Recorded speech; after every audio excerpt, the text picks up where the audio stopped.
श्री शिवाय नमस्तुभयम। हम सबको पता है कि आज है 6 मई, यानी कि वैशाख शिवरात्रि का बहुत ही विशेष दिन। यह वैशाख शिवरात्रि इस बार सोमवार को पड़ रही है, और अगर आपने आज रात में 2 दीपक शिव पार्वती के नाम की लगा दी तो आपके घर की या फिर आपके पूरे परिवार की जो भी कष्ट होंगे, जो भी प्रॉब्लम होगी ना, वो सारी समस्याएं खत्म होंगी, जो कि पूज्य गुरु जी की कथा से सुन के बहुत अच्छे से आपको बताऊंगा। ठीक है ना। बहुत स्पेशल, बहुत प्यारा सा उपाय है, आप सभी लोगों को ज़रूर करना होगा। कैसे करना है सब कुछ बताऊंगा, तो वीडियो को पूरा देखिएगा। पहले तो मैं आपको समझा दूं कि यहाँ पे आप लोग को लेना होगा 2 दीपक। कितने? 2 दीपक ज़रूरी नहीं कि दोनों दीपक मिट्टी के ही लो। अगर आप अपने घर में आटे का बना सकते हो तो आटे का लगा लेना, वरना मिट्टी का ले सकते हो। ठीक है ना। लेकिन दोनों दीपक को जलाने की जो विधि होगी वो अलग होगी। जो पहला दीपक आपको प्रज्वल करना होगा वो आपको प्रज्वल करना होगा घी का दिया। कौन सा घी का दिया? लेकिन इस दीपक के अंदर आपको गोबत्ती नहीं लगानी है, आपको लंबी बत्ती लगानी है। क्या लगाओगे? लंबी बत्ती। और ये पहला दीपक आपको लगाना होगा बेल पेड़ के नीचे। अब कहोगे बेल पेड़ के ही नीचे क्यों लगानी है? क्योंकि बेल पेड़ के नीचे माता सती माँ पार्वती का वास होता है। और अगर आप बेल पेड़ के नीचे दीपक लगा रहे हैं, इसका मतलब आप दीपक किसके लिए लगा रहे हैं? माँ पार्वती के लिए। लेकिन दीपक को ऐसे नहीं लगाया जाता। जब भी बेल पेड़ के नीचे दीपक लगाओ तो उसके नीचे चावल के कुछ दानों को रख दिया करो, और उसके ऊपर आपको उस दीपक को रख करके और प्रज्वलित करना है, जलाना है शिवरात्रि का पहला दीपक। माता सती के नाम का बेल पेड़ के नीचे जो दूसरा दीपक आपको लगाना होगा वो भी आपको लगाना होगा। मन हो मिट्टी का लगाओ, मन हो आटे का, लेकिन यहाँ पे जो लगाने की विधि होती है वो बदल जाती है। हमेशा बेल पेड़ के नीचे लंबी बत्ती का दिया, और भोले शंकर के नाम का अगर दीपक आप लगा रहे हो तो कौन सी बत्ती लगेगी? गोल बत्ती का दिया।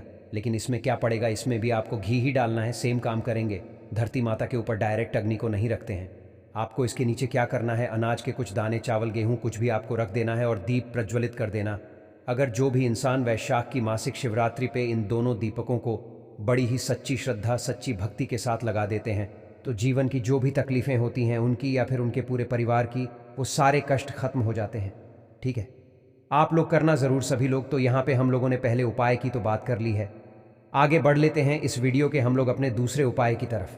ठीक है ना। अब दूसरा उपाय गमले को देखकर कि आपको लग गया होगा कि उपाय हमें कहाँ पे करना है। आपको ये उपाय अपने घर में करना है, कहीं भी घर से बाहर निकलने की ज़रूरत नहीं है, अपने घर पे करना। तरीका समझो कहाँ पे करोगे, कैसे करोगे, आपको क्या करना है। अगर आपने इस उपाय को कर लिया पूरे मन के साथ में तो आपकी जो भी इच्छाएं होंगी, जो भी विशेष होंगी, वो इच्छा आपकी पूरी ज़रूर होगी। अब आपको क्या करना है? आपको अपने घर में ही जो भी गमला पसंद हो, ठीक है, तुलसी माता का गमला छोड़ करके जो भी गमला आपको अपने घर में अच्छा लगता हो, उस गमले में एक आपको पार्थिव शिवलिंग उसी गमले की मिट्टी से बनाना है। लेकिन नियम यह है कि देखो, जब पार्थिव शिवलिंग जो होता है उसमें बहुत सारी चीज़ें होती हैं। एक तो ये शिवलिंग होते हैं, एक तो इसमें जलाधारी ऊपर से नीचे ये सब बना होता है। आपको क्या करना है? जब आप गमले के अंदर बनाओगे, गमले की मिट्टी से पार्थिव शिवलिंग, तो सिर्फ आपको ये लिंग के फॉर्म में ही बना है, सिर्फ इतना बनाना है पूरा। आपको जलाधारी वगैरह बनाने की ज़रूरत नहीं है, सिर्फ आप इतना बनाओगे। इतना बनाने के बाद में जो कुछ भी आपको समर्पित करना हो, जो कुछ भी चढ़ाना हो, उस पार्थिव शिवलिंग के ऊपर सब कुछ आप समर्पित कर दो।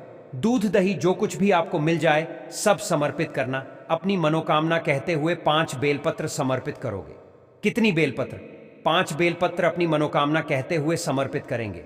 घी का दिया, लंबी बत्ती का या फिर गोल बत्ती का वहां पे लगा देंगे, प्रज्वलित कर देंगे। पूजन करने के बाद में आप अपने घर के अंदर चले जाओ।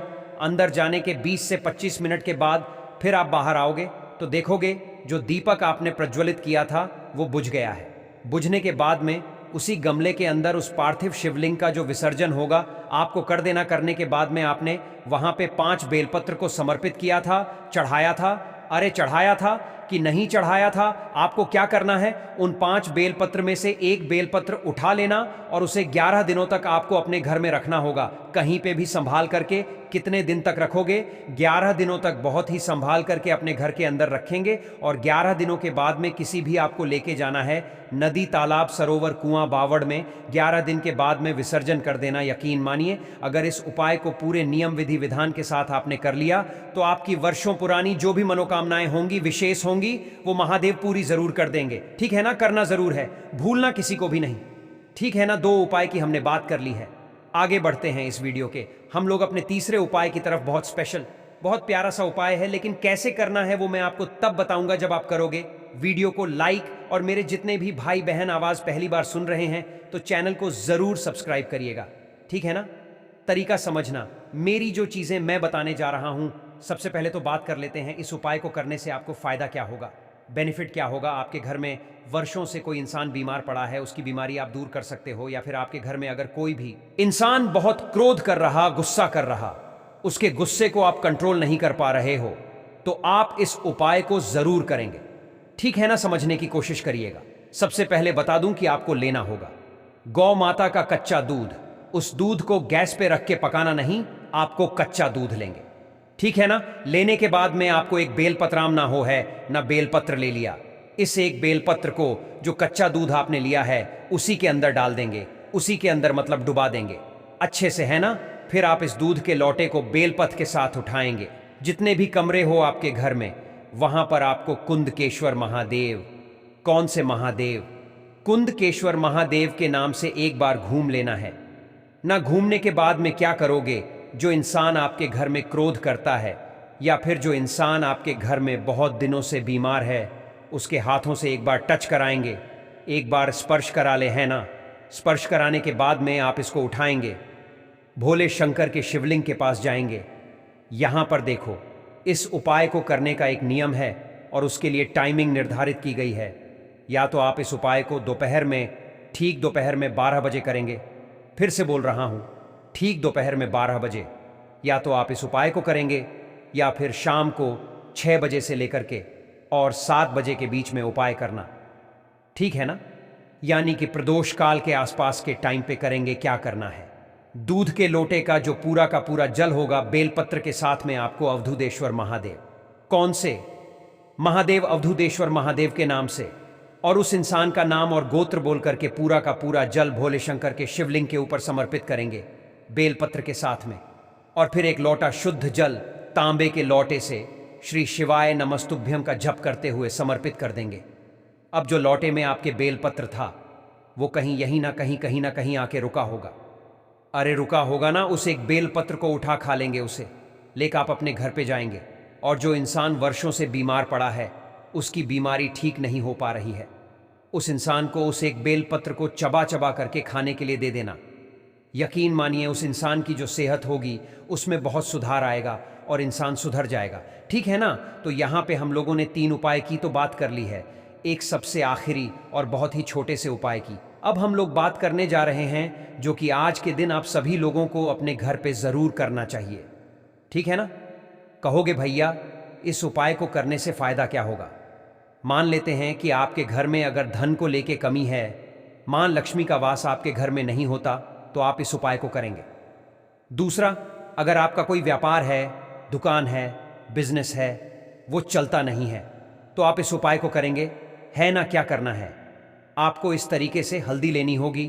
कोशिश करेंगे हल्दी की गांठ को पीस करके पाउडर बनाओ, वरना चाहे तो मार्केट में पाउडर भी ले सकते हो। पाउडर को लेने के साथ में आपको लेना होगा एक धतूरा, ठीक है। धतूरा आपको हर जगह कहीं ना कहीं तो मिल ही जाएगा, सिर्फ एक एक धतूरा लेंगे। इस एक धतूरे को हल्दी में डुबा करके अच्छे तरीके से पीला करेंगे, पूरा गोल गोल अच्छी तरीके से घुमा लेना और उसे पीला कर देना है ना। धतूरे को पीला कर दिया, उस पीले धतूरे को उठाएंगे और एक तांबे के लोटे में जल भरेंगे और पहुंच जाएंगे भोले शंकर के शिवलिंग के पास में। वैसे तो इस उपाय का नियम है कि आपको यह उपाय सुबह 4 बजे करना होता है। कब करना होता है, सुबह 4 बजे अगर कर पाते हैं तो बहुत अच्छी बात है, नहीं कर पाते हैं सुबह 4 बजे तो आप कोशिश करेंगे शाम के टाइम पे प्रदोष काल में, ठीक है। नाना लेके जाएंगे और भोले शंकर के शिवलिंग के ऊपर उस पीले धतूरे को हल्दी लगा हुआ कुंदकेश्वर महादेव के नाम से समर्पित करेंगे। कौन से महादेव, कुंदकेश्वर महादेव के नाम से समर्पित करेंगे। और उसके बाद में उस धतूरे को उठा करके अपने पास रख लेंगे और फिर एक लोटा शुद्ध जल तांबे के लोटे से श्री शिवाय नमस्तुभयम का जप करते हुए समर्पित कर देना, ठीक है ना।